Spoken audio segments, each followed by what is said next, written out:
Good morning. It is Sunday morning. The time is 6:49 a.m. and it is August 27th. On a personal note, not much going there, but I have my coffee, I have some cigarettes, and just waiting for September because I'm really glad that summer is pretty much over.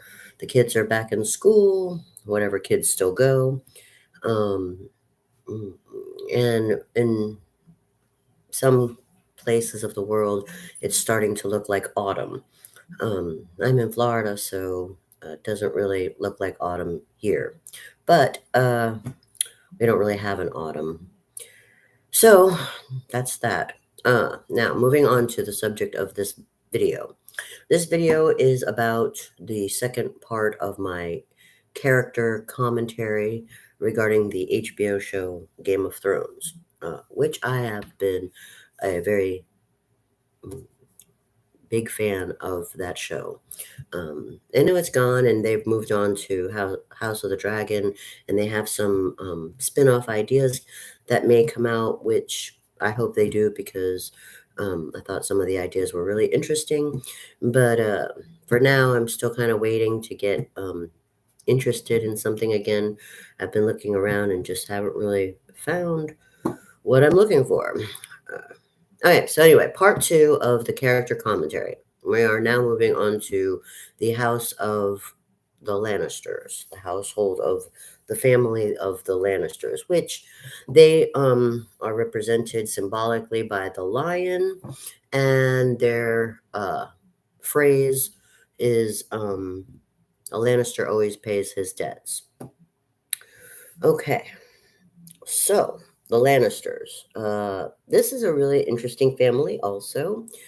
Different from the Starks. Yes, they are different from the Starks, but really great characters in the Lannister family. Let's start with Tywin. Let's break.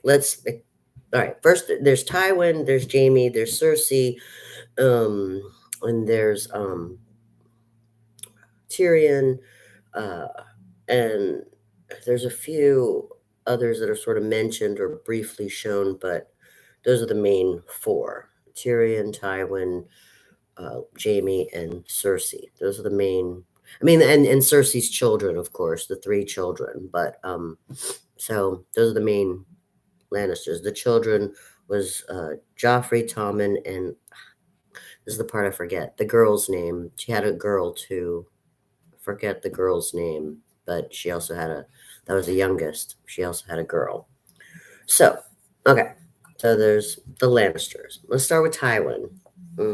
I start with Tywin because he's sort of the. I would say really he's the leader of the Lannister family. Even though in the show he's not in a position of like major royalty position, he is the head of that family, and um, also during the show that Lannister family was pretty much the main people holding the throne. So since he's the head of that family, I think it's good to start with him. He is an interesting character, and in the show doesn't really show. I mean, the actor shows how cool he is, but the show doesn't really explain, I think, all the things that you start thinking about and understanding about that character the more you think about it. And then, of course, people who have read the books and people who have made videos like this explain more about Tywin, which is why I think he's so cool. But he's got sort of a Hmm, he doesn't show it because he's very stoic, but he's got sort of like a broken heart going on inside of him from things that happened to his family. And that sort of explains his motivations and why he makes the decisions and stuff that he makes. But you don't really get that out of the HBO show. You don't really understand because he's so stoic and he doesn't really tell anybody anything about him. But I mean, there's much more to him than meets the eye. Let's just put it that way. Uh, and then we have his son Jamie and his son Tyrion. Those are his two sons. Jamie was like, you know, in a way. I mean, if a family can have like the perfect son, then that would be Jamie to the Lannisters. He was like great, good looking, very intelligent. He was, I mean, the best swordsman. He was the golden boy of the Lannister family. So, but the rest of the world does not like him because he was the one who took down the Mad King, and so he has to go around in the world basically getting criticized and hammered and spit on for having done that, even though if he hadn't done that, nobody would even exist. They would have all like burned in a big huge nuclear bomb type thing. So they don't thank him for saving the world. They basically spit on him for saving the world, and it's sort of obnoxious to watch. And even though you know there's all this hate going on towards him, as a viewer, as a fan of the show, as a viewer, you're just like, you can't hate him, and it's just too hard. You just can't hate him because you just see as he goes on through all these different things, and he's not perfect. No, he's not perfect. I mean, even with all his good looks and all his skills and all his honor, he's not perfect. He does screw up sometimes, but you just can't hate him because he just tries so hard, and he tries so hard to do what's right, to do good by his family, and to even be kind to people who he doesn't even have to be kind to. So it's really like, it's just so hard to hate him. I didn't hate his character. I thought his character was a really great example of what so many of us who know what it's like to have love and success and security, and then just sort of like get thrown crap in your face. That's what his character represented to me. It's like you think you're happy and you're safe and everything's honky dory, and then life dishes you a totally different reality. That was a good example of that in Jamie's character. Um, Tyrion, I think Tyrion is the tragic figure, although I think he might be the only survivor at the end, the only Lannister that survives at the end of the show. But I think he is the tragic figure of that family because he's the opposite of Jamie. He's not he's not loved and revered by his family. He's actually sort of the black sheep, or that the one that's hated by the family. Yet when he goes other places, for the most part, sometimes he has enemies, but for the most part, when he goes beyond his family, he's really liked. He's really, they like him. So it's really weird because he has the actual opposite emotions that Jamie has, and it's like, my family doesn't want me, but when I go elsewhere, I'm usually able to make friends and and get along just fine. But even though his family rejects him and doesn't like him, he won't give up on his family. He just won't give up on his family. He consistently does things to help the family, and whenever he's had an opportunity to leave the family, he might do so for a little while, but he usually goes back because, and I think he tells one of his girlfriends he says, like, that's like, my family's me. Like, I can't abandon that shit because it's like, that's me, so he's loyal to his family, even though he's like the black sheep. He's not really a black sheep, but he's sort of like, he's just not liked by his family. All right, and then you have Cersei, and I think Cersei is just, I mean, see, everybody was supposed to be hating Jamie, but really all the hate went on Cersei. And I mean, the whole time I watched it, I kept saying, "That's not right." You know, it's not right for the viewers or the rest of the world, you know, that Martin had created. It's not right for us to hate Cersei at all. That to hate Cersei is to totally misunderstand why Cersei is the way Cersei is. If you understand Cersei, if you really look at her character and see what she came from, what she went through, then everything that she did completely makes sense and you would have done the same exact thing. And if you don't see that and you just hate her because, you know, you just hate her for it, your hate is totally illogical if you hate Cersei. It's not a logical hate at all.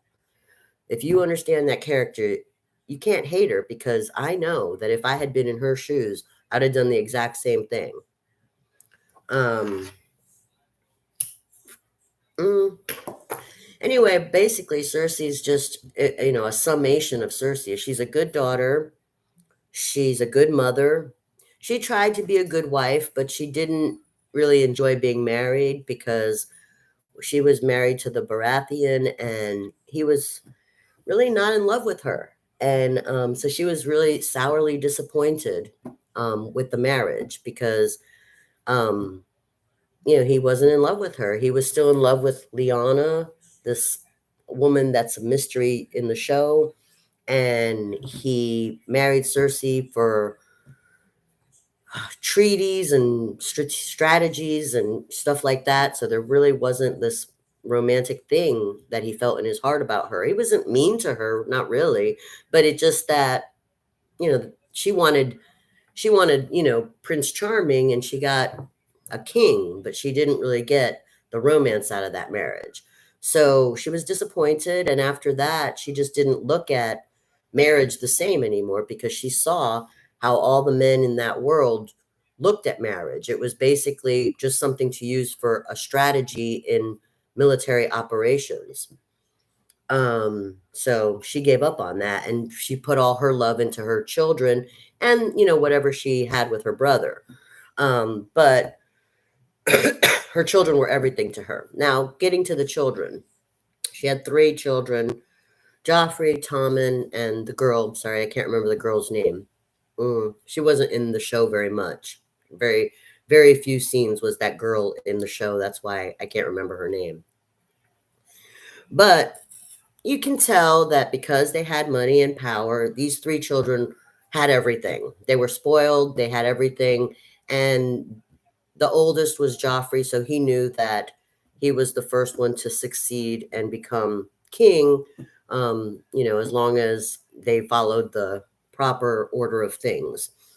Well, with the three kids, and she puts all her heart, you know, Cersei, the mother, puts all her love into these children, but she gets a major broken heart because all three of them die. Uh, you know, it's bad for a mother to have to lose a child. Really bad. And parents always think that they're supposed to be the first to go. So for Cersei, I mean, to lose all three in, you know, her witnessing losing all three, I think that was way too much to put on a mother. I mean, Caitlyn didn't have to go through that. Caitlyn had to lose her husband, but she didn't actually have to watch her children die. So that was way harsh. I think way harsh. Um, Joffrey was probably the most hated Lannister. Um, and yeah, he's obnoxious, definitely obnoxious because he's way too young to be king. Way too young. They said, "Oh, well, he was older than Tommen." Yeah, both of them were way too young because they didn't have the experience and they both handled it badly. Um, uh, Joffrey was like totally military and just like, let's kill everybody. He was kind of like the Mad King in a way. He was. It was just kind of like, kind of crazy. That's why people hated him. And then Tommen was the nice guy, probably too nice.